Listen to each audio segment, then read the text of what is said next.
गोरखनाथ शरीर छोड़कर चला गया। ये क्या करते हैं कि ये मुक्त होते नहीं, ये पितृलोक में चले जाते हैं। और पितृलोक में वहां यहां से मरे हुए जो सिद्ध थे वो सारे वहां इकट्ठे हो जाते एक जगह, और ये भी वहीं चले जाते हैं। जैसे पितृ दादे परदादे मर गए, वो पितृ बन गए, और फिर कोई मरता है वो पितृ बनकर उन्हीं के पास जाता है, क्योंकि वो उन्हीं की पूजा कर रहा होता है, उन्हीं में आस्था होती है। इसी प्रकार ये साधु संत वहां चले जाते हैं। अब क्या होता है कि काशी में जब परमात्मा आए हुए थे कबीर परमेश्वर जी की आयु उसमें लगभग 10 वर्ष की थी, 10 वर्ष की आयु थी। और उधर से स्वामी रामानंद जी वैष्णव साधु थे, उनका बोलबाला बनारस में, काशी में, उस पवित्र नगरी में घना था। और जो नाथ परंपरा के थे, जो नाथ परंपरा के होते हैं शंकर जी के पुजारी, और वैष्णव परंपरा के वाले हैं विष्णु जी के पुजारी, तो नाथ परंपरा वालों का लगभग वहां सफाया सा हो गया था। लोग सभी वैष्णव धर्म को स्वीकार कर रहे थे। तो गोरखनाथ जी को भेजा गया वहां से पितृलोक से कि नाथों का तो नाश कर दिया रामानंद ने, और उसके साथ तू चर्चा करके उसने फेल करके आ, तब जनता इस नाथ पंथ को स्वीकारेगी। तो गोरखनाथ वहां आ गया, कहा? काशी में। और आके उसने रामानंद जी के पास एक पर चिट्ठी भिजवा दी कि मेरे साथ चर्चा करो, गोष्ठी करो, ज्ञान गोष्ठी।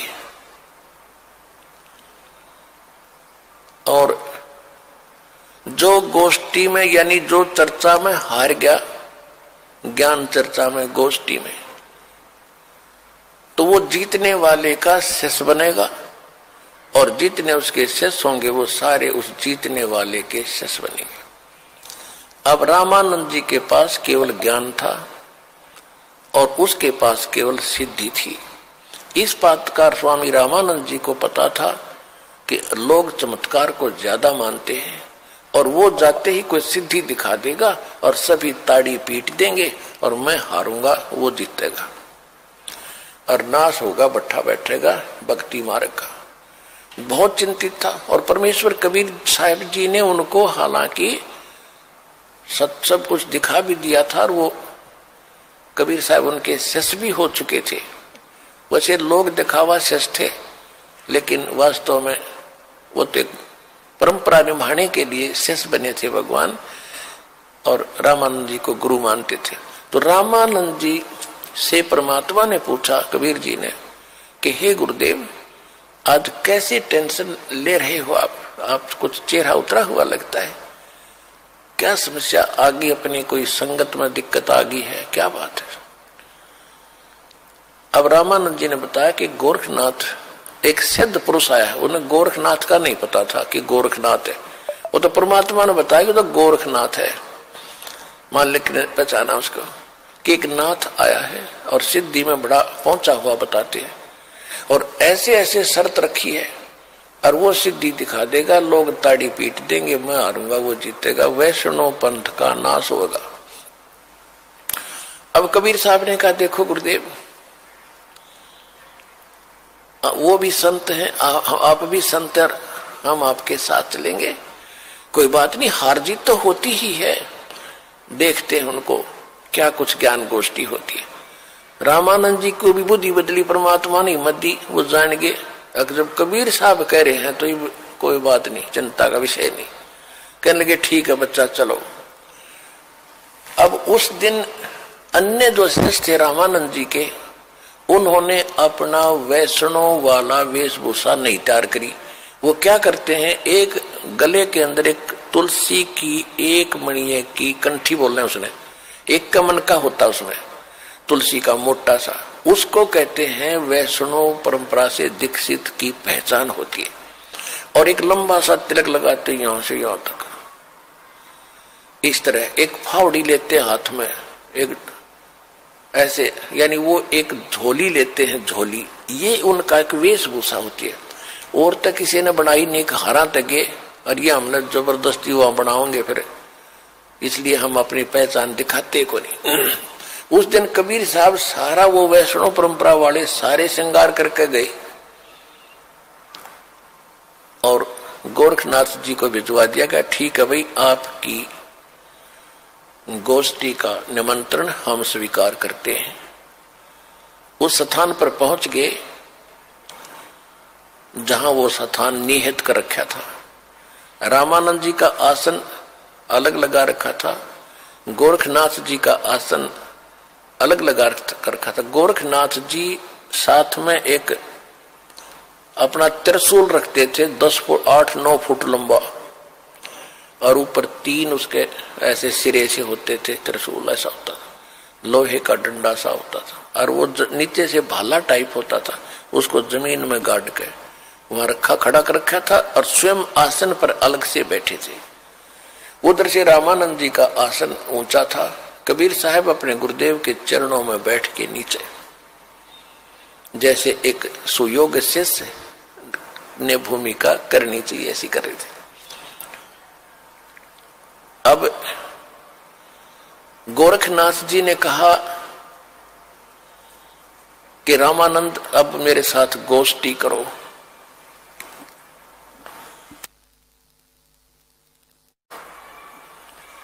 अब थोड़ी सी वाणी सुनाते हैं आपको, फिर उसके बाद कथा सुनाएंगे।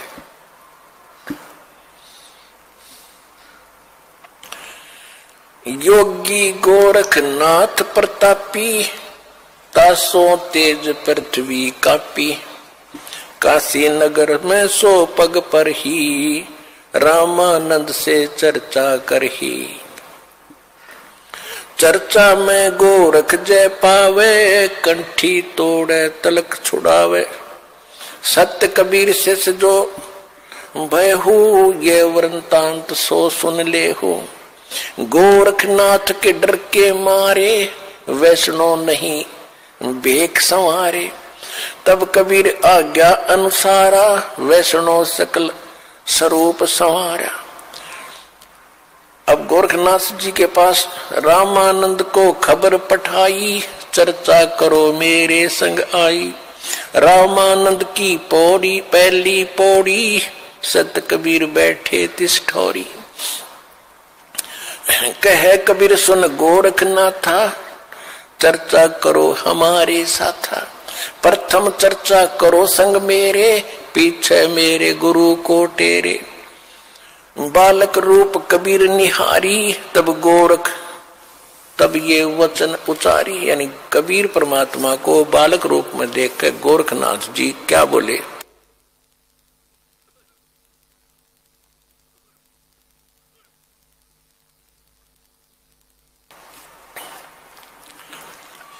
कब के बहे बैरागी कबीर जी, कब के बहे बैरागी, कि तुम कब से बैरागी बन गया, वैष्णव कब से बन गया, तू काल का बालक। परमात्मा क्या बोले? नाथ जी तब से बहे बैरागी, मेरी आद अंत सुध लागी। क्या बताते हैं कि मैं कब से बैरागी हूं। धूं कार आद का मेला, नहीं गुरु कोई ना था चेला। तब का तो हम योग उपासा, और जब का फिरूं अकेला। धरती नहीं जद का टीका दीना, धरती नहीं जद की टोपी दीना। तेरा ब्रह्मा नहीं था जद का टीका, और शिव शंकर से योगी ना थे, मेरा तब का जोड़ी शक्का। द्वापर की हम करी फावड़ी, त्रेता का हम दंडा। सतयुग मेरी फिर दुहाई, और कलयुग फिरो नौखंडा। गुरु के बचन साध की संगत, अजर अमर घर पावे। कह कबीर सुनो हो गोरखे, हम सबको तत्व लखावे।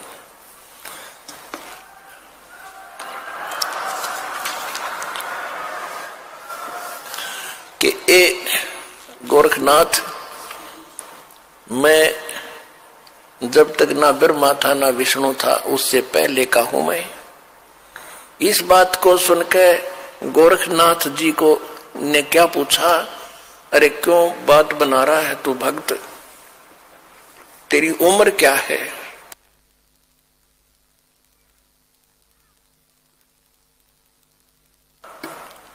अब क्या बताते हैं परमात्मा, जो बूझे सोए बावड़ा, जो बूझे सोए बावरा, क्या है उम्र हमारी, असंख्य योग पर ले गए हम तब के ब्रह्मचारी, कोटि निरंजन हो गए पर लोक सिधारी, हम तो महबूब हैं भाई सदा ब्रह्मचारी।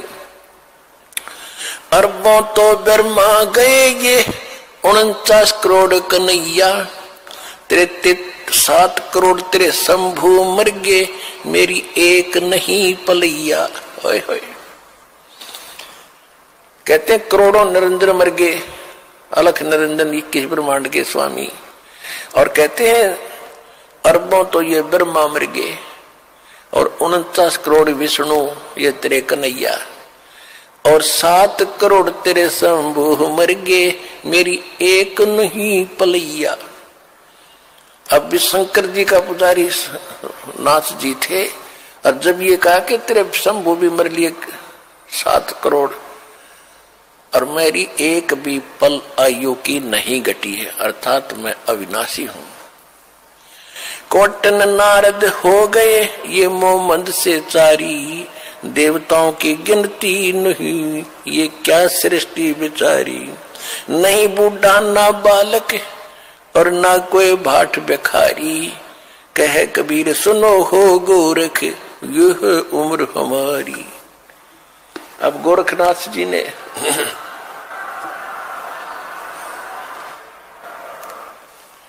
अब गोरखनाथ जी ने सोचा भाई ये तो घनी घनी बात बनावा है ये बच्चा, और सुनने वाले खुश हो रहे थे। एक छोटे से बालक ने कितना गजब का उत्तर दे दिया। अब ताड़ी पीटने वाले थे इतने में गोरखनाथ ने क्या किया, जो उसने त्रिशूल गाड़ रखा था, त्रिशूल आसन से उठा, सिद्धि से नो का नो आसन पदम लगाए लगे ऐसा उठा और उस त्रिशूल के ऊपर जा बैठा। ये देखिएगा।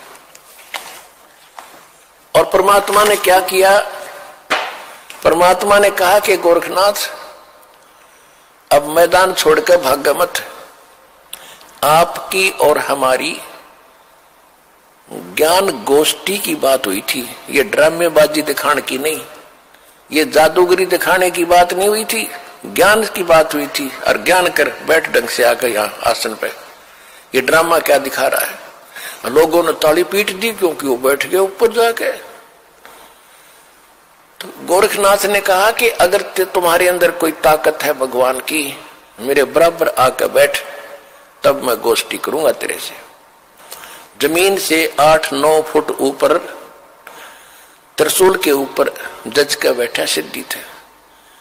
परमात्मा को तो पता था ये बालक कितनी क्या हरकत करेगा।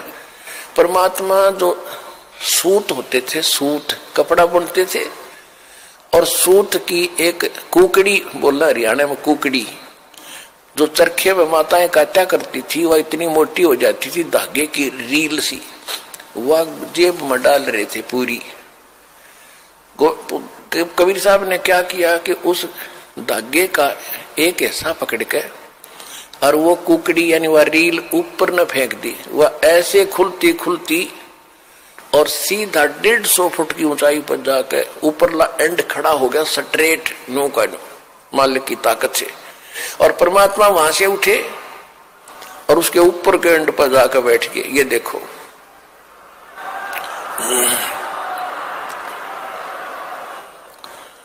अब वो नाथ जी बोना सा दिखे, 150 फुट का 9 फुट ऊंचाई। अब गोरखनाथ जी, कबीर साहब ने कहा कि ले नाथ जी, अगर बराबर बैठ के ही चर्चा करनी है तो आजा बेटा यहाँ मेरे बराबर में।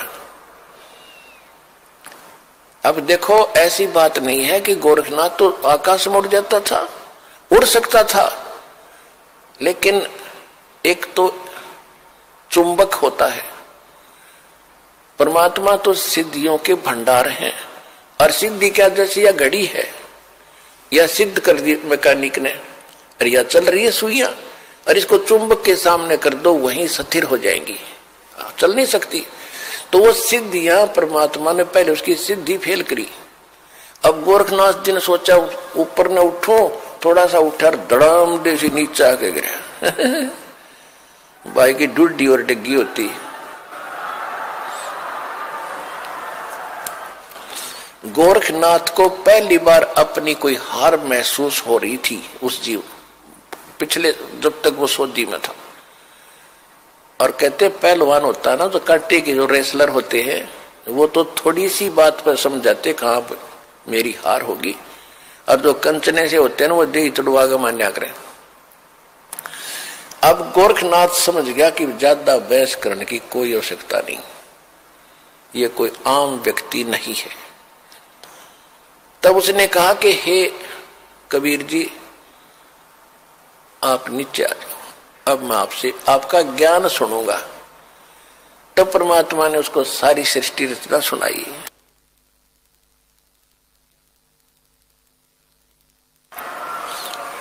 तो परमात्मा ने कहा कि आपकी एक शर्त भी थी कि जो हारेगा वो चेला बनेगा। आप हार गए, अब बनो चेला मेरा।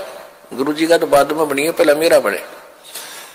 तो वो कहने लगा जी ऐसा है, मैं कुछ ज्ञान और सुनूंगा, मैं प्रश्न उत्तर करूंगा। परमात्मा बोले कि कर ले, क्या प्रश्न उत्तर करेगा।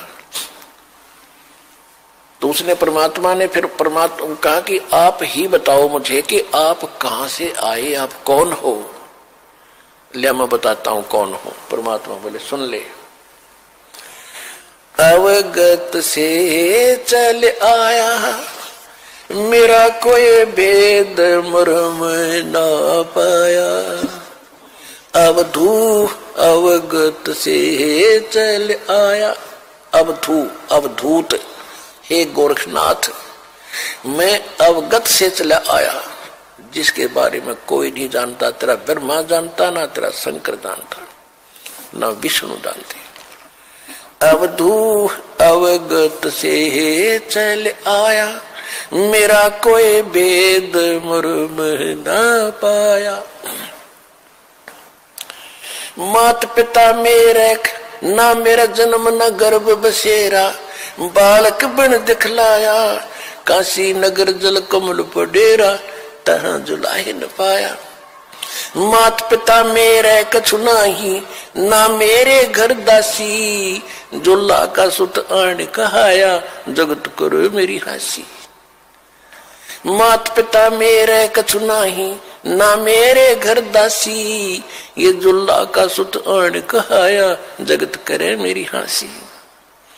पांच तत्वों का धड़ना मेरे, ये पांच तत्वों का धड़ना मेरा, जानो ज्ञान अपारा, सत स्वरूपी नाम साहेब का, ओहे नाम हमारा।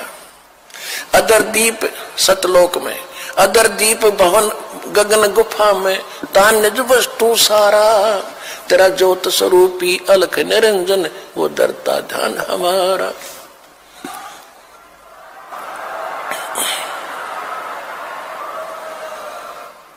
अदर दीप और गगन गुफा में, तान निज वस्तु सारा, तेरा ज्योत स्वरूपी अलख निरंजन, वो डरता ध्यान हमारा। हाड चाम लहू ना मेरे, हाड चाम लहू ना मेरे, कोई जाने सतनाम उपासी, तारण तरण अव्यय पद दाता, मैं हूं कबीर अविनाशी।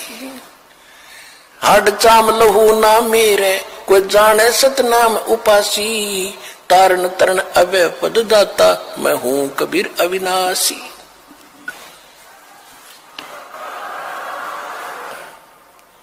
उसने सोचा भी इसको फालतू छेड़ने की जरूरत नहीं है, ज्ञान में यू तुझे कतई नहीं जानते, सिद्धि में भी उसके जचगी। फिर उसका फिर भ्रम रह गया थोड़ा सा, कहने लगा जी एक बार गंगा के किनारे चलो।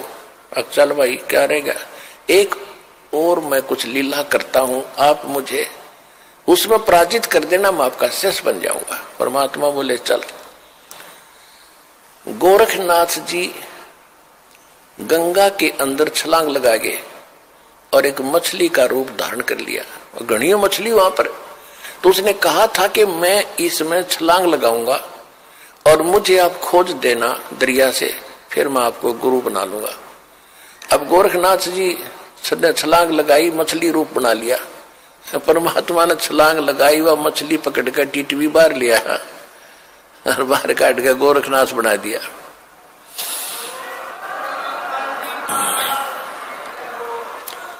फिर गोरखनाथ चरणों में गिर गया।